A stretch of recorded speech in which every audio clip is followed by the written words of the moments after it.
Hello, everyone, and welcome to the Africam show. Always a pleasure to have you with us, and always a pleasure to be able to do this with all of you. And of course, we are starting off with the favorite child, the Oldonyo cab in Kenya, and we have two wonderful giraffes to start us off. Anyway, if this is the first time that you are joining us, this is the half an hour that we get to spend together while looking at the live cam. So whatever comes along, we get to chat about it and discuss it, which means, of course, that we are live and interactive. So send through any questions that you may have, any comments, any hellos, anything you'd like to say at all. I love discussing these things with you. What I really like about this is we have so many viewers that are constantly watching the cams. It's such a valuable thing for us because we get so much information, so many amazing sightings that we know about because of you always watching these cams. Constantly, 24 hours a day, there's always somebody watching. And sometimes we have a lot of questions and we don't get the opportunity to ask them, or we don't know who to ask when we're watching these cams. So that's why this half an hour is really, really cool. It means that you have a guide, who's me, and you can ask me whatever you like. And if you don't have any questions, you can just come along for the ride and say hello, like Aussie Jan 2 has. First one in. Aussie Jan 2 says, "Good afternoon, one and all. Your coffee is hot and ready to drink when the show starts." I'm so glad. So glad. I don't have a coffee today, but I can tell you that I was a little more sick the last time that you heard me and saw me, and I'm on the mend. I think that's a good thing. Mindy Tillapau, you say, "Awesome, glad to hear. I love the weekly learning from Trishala." I'm so happy that you enjoy this time. Look at these two. So just by looking at them, you can see that the one on the right is quite young. It's still got a very fluffy ossicones. So the ossicones are those parts on the top of the giraffe's head.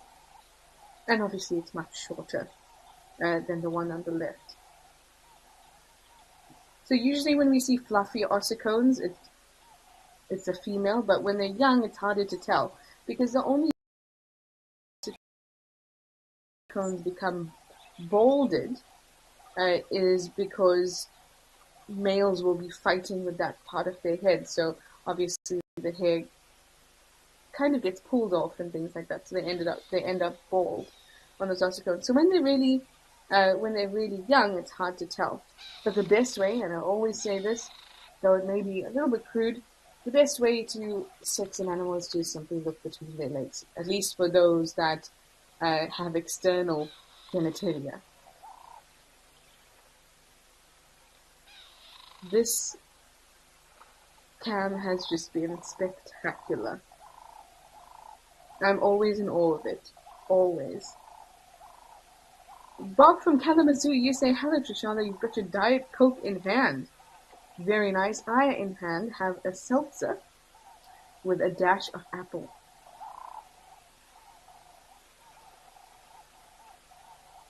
I'm keeping hydrated.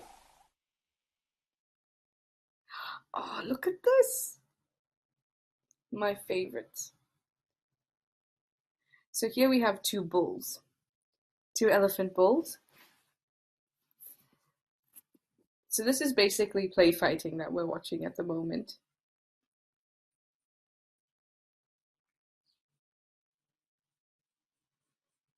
When elephants are really intensely fighting, the same goes for any animal.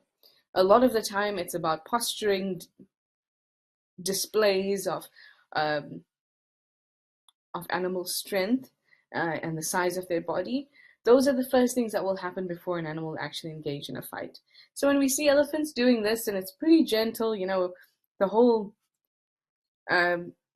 energy of it, because when there's an actual fight, it's tense, and it's across the board. When you're at a family dinner and someone says something, you can feel the tension in the air, and it's serious. Here it feels relaxed, and that's why we can tell that these elephants are just play fighting. And that's also a really important part of not only a young bull, but mostly young elephant bulls' lives, is learning how to position themselves when it comes to fighting And then apart from just learning and playing and curiously engaging in these fights, there's also a bit of testosterone and other sex hormones that are playing a role as well, that are making them want to engage in a somewhat aggressive manner with others.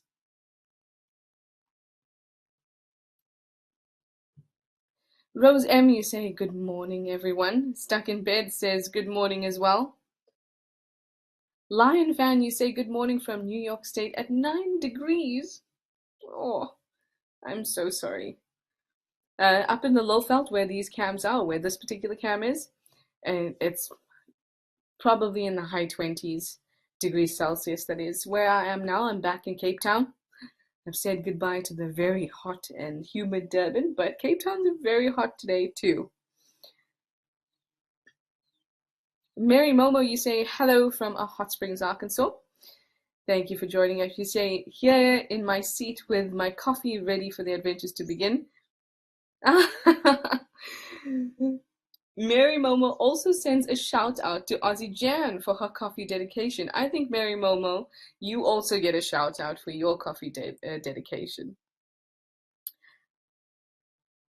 Gemma, you say good day, Trish and all. Beautiful giraffes that we had earlier. Absolutely. These two are now pushing themselves or pushing each other into the bushes, but I don't think they're going to go far. Looks like they're quite relaxed here. So we're back here at El Doño looking at these giraffes, and just in time for Mindy Pillar Power's question. Mindy, you wanted to know, do giraffes ever get hoof issues like horses do? They might. I don't know of any off the top of my head that they have specifically. But we also have to remember that horses are, or at least the horses that I think that you're referring to, are domestic horses. And when it comes to domesticated animals, the issues are a little bit different. And that's because they're not doing what they naturally would in the wild. So things like, overgrown hooves, that's not really going to happen in the wild with wild horses in the few places that they still exist. And it's not really going to happen to other hooved animals. But it's also important to remember that the type of hoof that a horse has is different to the type of hoof that a giraffe has. So you get even-toed and odd-toed ungulates. And odd-toed ungulates, there's very few of them. Those are animals like equids, so zebra, and horses, and then also rhino. So those animals, so if you imagine we have 5 digits, right? So all a hoof is a reduced digit and nail. So this giraffe has a reduced amount of digits, 2, it's been reduced to, and then the nail is the hoof. So their hooves are split. So there's essentially 2 nails, or at least the same, at one point would have been a nail, originates in the same way. So it's split in the middle, and you can see that from their tracks. And that's the majority of ungulates. But a zebra and horses, they have reduced their digits to only 1.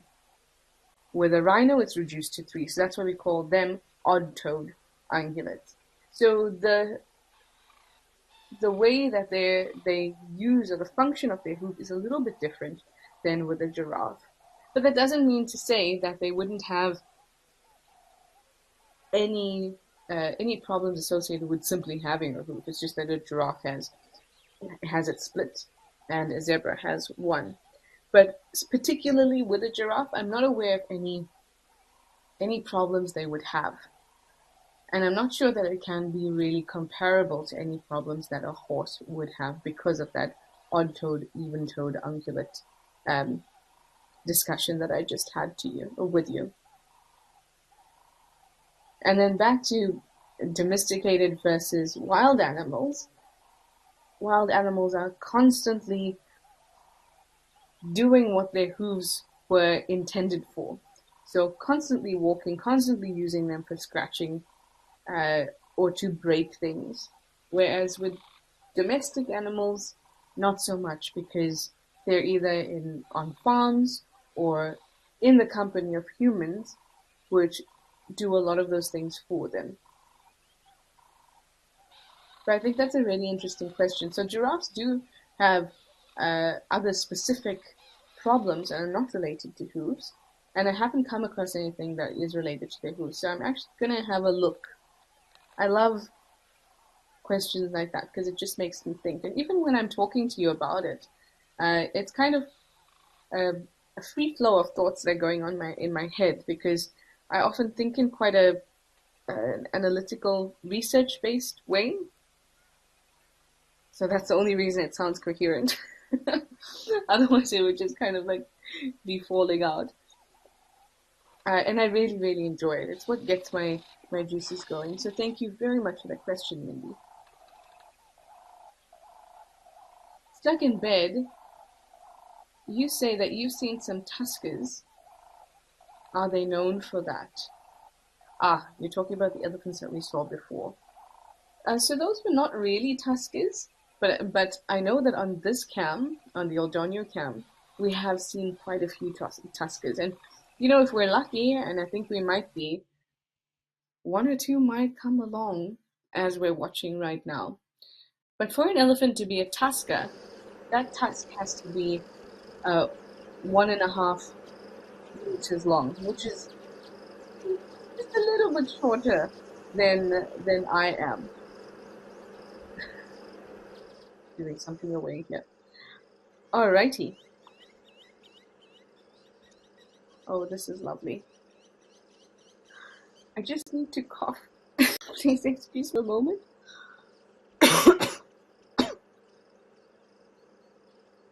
Oh, sorry, I'm still recovering. So I'm not at my best.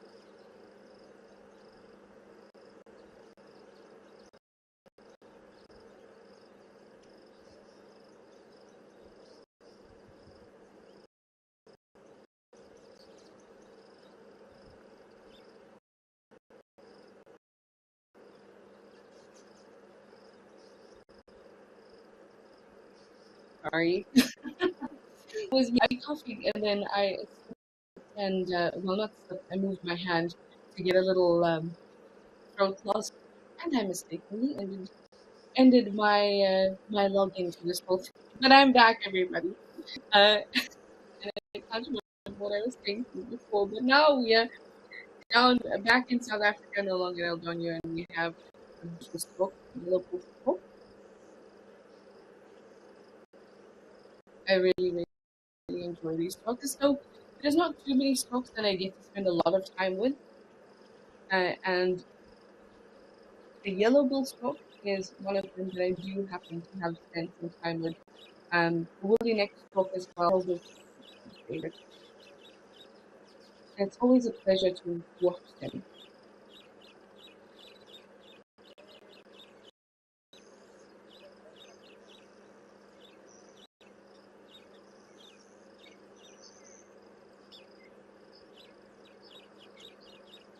At the moment, South looks like it's only watching what's going on.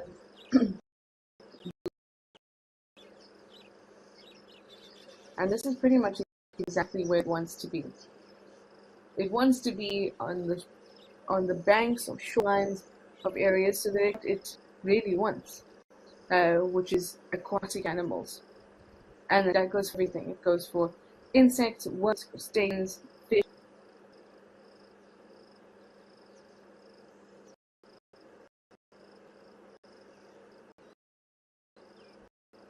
All of those are really important components of their diet.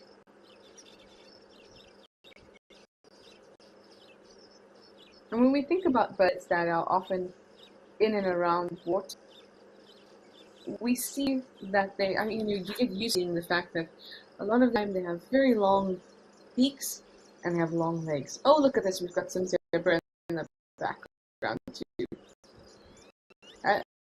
But there's an obvious reason for why they have these features. That goes particularly for birds that take along water. It allows them to move through the water without getting their body fully submerged, because if their body is fully submerged, then hunting is not going to be as successful. And then those long beaks, they can really pluck out prey. Another example of that is this black-spot lapwing that's in the bottom of our view right now. An Egyptian goose, it doesn't fall into the category, but also Egyptian geese are not hunting at the water, rather they are eating grass and grass seeds. I'll not come down to drink.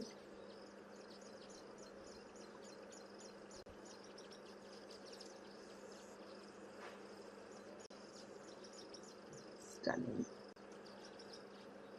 I love seeing animals drinking because for me, that tells me that they are comfortable. And to see comfortable animals is all pleasure.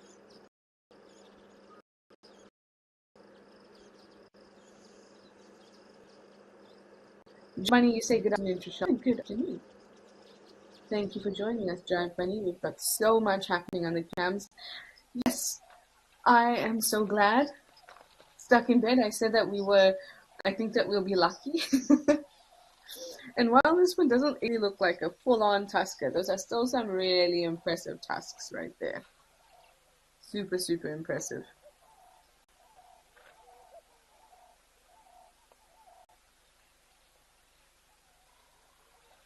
This is wonderful. So we're on the Eldonio camp. Stuck in bed, you say Eldonio is your new favorite place to watch. You've seen so many cool things. And you're telling me about yesterday's tortoise show. Well, we'll chat about that on Thursday.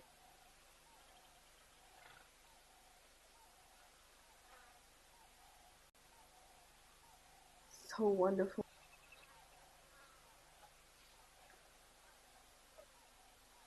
We always mention this, but it feels as if everything in East Africa is just a little bit more, a little bit bigger.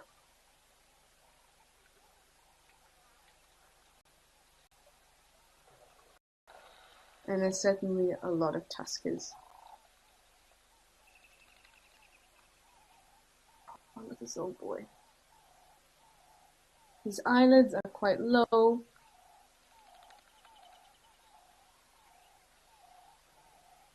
He looks very relaxed.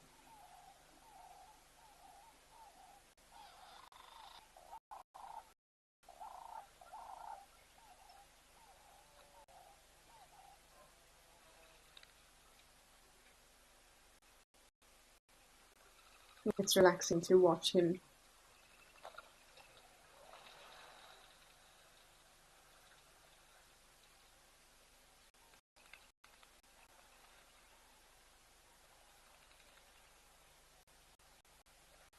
Stunning. Hi, Britta from Illinois. You were wondering if rhinos are ever seen on the cameras. Yes, they would be, but we really don't like to expose so rhinos exist in those areas, but we don't like to give away their location or anything like that. So we don't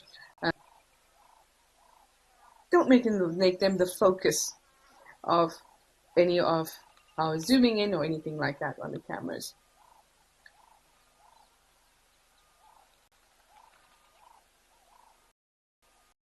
Our animals are absolutely beautiful and our wildlife is precious, so we try to do our best to keep them safe.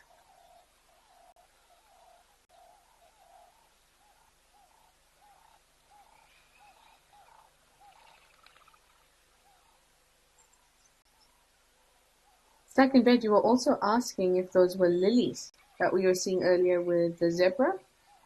I'm not sure. We can go back and have a look again. And Larry from Oxford, you say hi. Can I please tell you when the birds will be available on Safari Snaps? Very soon. So we have decided that this year we're going to introduce birds to the Safari Snaps. So very soon it will be launching, and of course we'll keep you updated on that.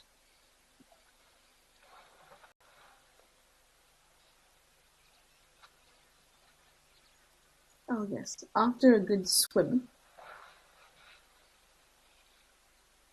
we have to, and after a good drink, there we go, you have to, if you can't swim, throw some water on yourself. This is the, I feel this is elephant code of conduct at a waterhole. Excuse me. And that's to, after a good drink, and you're ready to disturb the water, then you can go ahead and slap some mud onto you.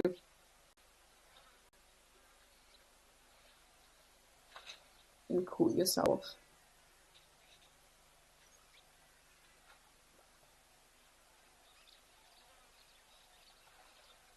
Second bed, you also say that he has no tail fur. Yep, he doesn't look like he does, but he also doesn't look as if it's, when we were a little closer, it didn't look as if it was a stump. It didn't look as if it was bitten off the edge of his tail. We can have a closer look, but the tail length looks quite right. But I could be wrong. We can have a closer look if he allows us. Oh, love it when they scratch the back leg like that.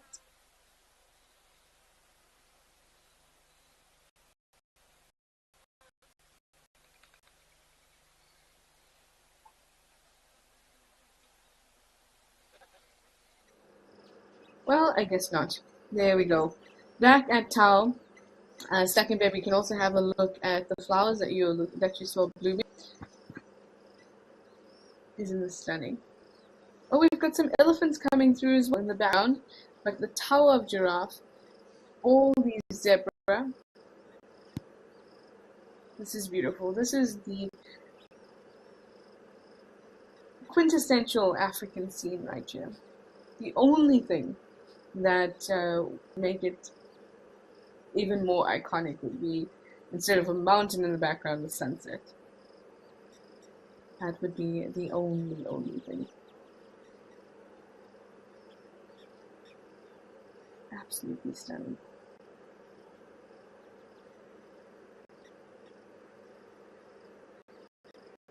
So there's 9 giraffes that I can see, but just because they're together doesn't mean that they're related. They might not even be traveling together. I know it sounds strange, but this is a waterhole, so the likelihood of animals coming together here is high. And giraffes don't associate in very tight family groups. Their family groups are quite loose. It's what we call a fission-fusion society. They come in, they move out. Sometimes they're on their own, sometimes they're in pairs, sometimes they're strictly in family groups, sometimes they're just in a larger group.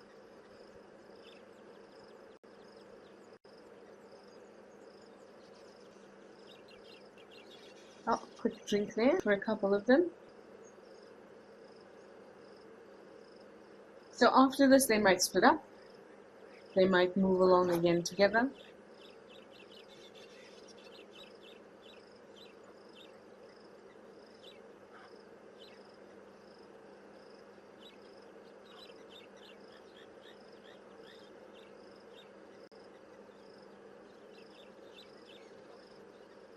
Oh, just amazing.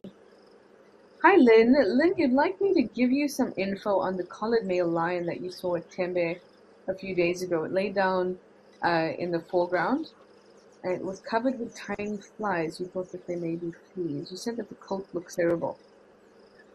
So I'm looking at a picture of this male at the moment.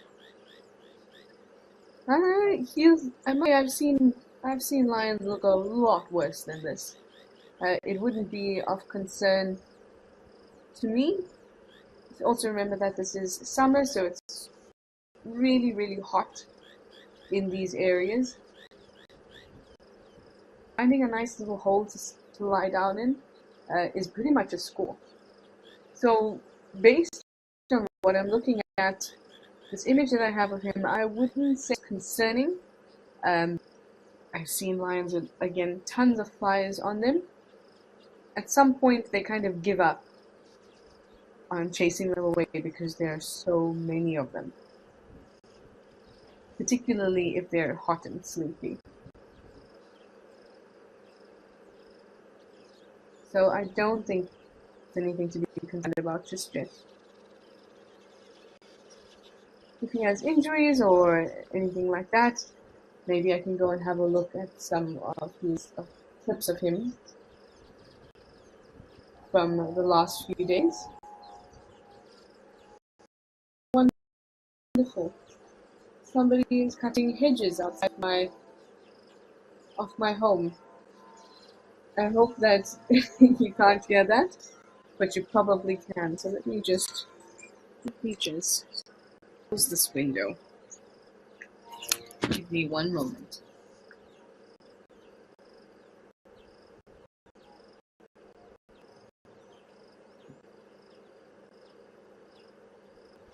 I hope that was a little bit better.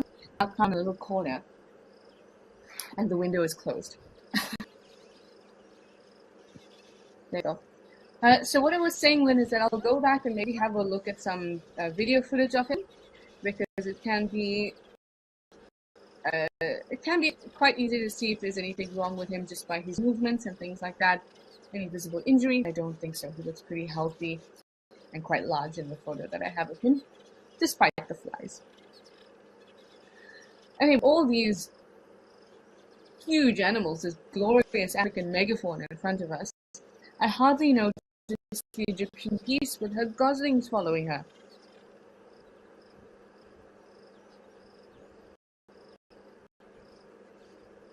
So much going on. And there's an impala in the middle of all of this.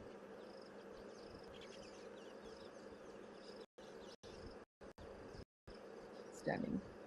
So you might notice that the giraffe on the left is significantly darker than the rest of the giraffes.